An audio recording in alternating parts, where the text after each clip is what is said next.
শিক্ষার্থী কেমন আছো তোমরা? আজকে আমি তোমাদের রেখা, রেখাংশ ও রশ্মি নিয়ে আলোচনা করব। আমরা আগের পর্বে জেনেছি রেখা কাকে বলে। বিন্দুর চলার পথকে রেখা বলে। আবার অন্যভাবে আমরা বলতে পারি যার দৈর্ঘ্য আছে কিন্তু প্রস্থ বা উচ্চতা নেই তাকে রেখা বলে। আমরা একটা কাগজে দুইটা বিন্দু দিয়ে নিলাম। এই বিন্দুটাকে যদি আমরা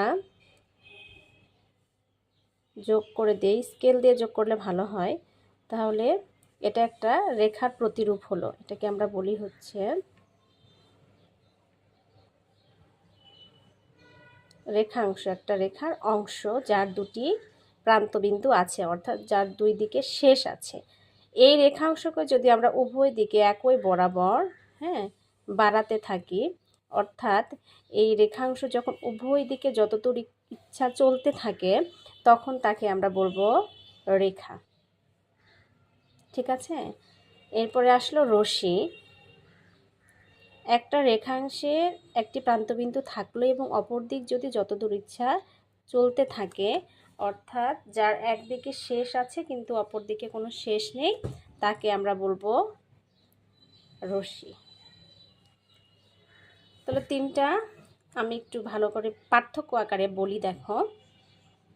প্রথমে আমরা বললাম যে রেখা যার কোনো শেষ নেই, অর্থাৎ যার কোনো প্রান্তবিন্দু নেই, দুই দিকে যত দূর ইচ্ছা বাড়ানো যায় তাকে আমরা রেখা বলছি। রেখার এরপরে রেখাংশ যার দুটি প্রান্তবিন্দু আছে, অর্থাৎ দুই দিকে শেষ আছে রেখার অংশ, সেটাই হচ্ছে রেখাংশ।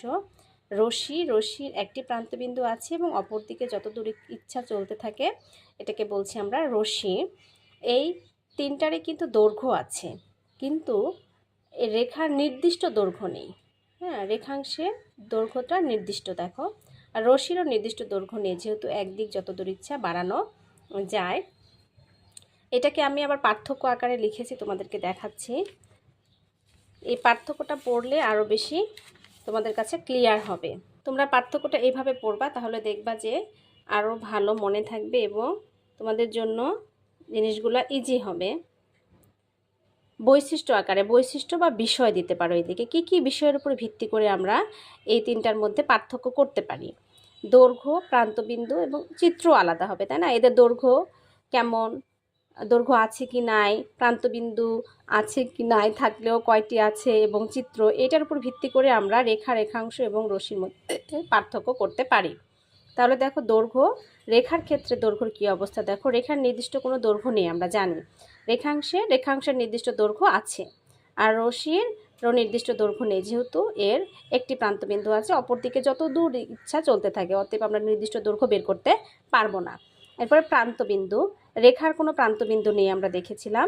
আর রেখাংশের দুটি প্রান্তবিন্দু আছে, রশ্মির একটি প্রান্তবিন্দু আছে। এরপরে চিত্র, আমরা চিত্র এঁকে দিব, যেখানে দেখো এবি একটি সরল রেখা, আর এই দুদিকে প্রান্তবিন্দু আছে, এবি একটি রেখাংশ এবং এবি একটি রশ্মি।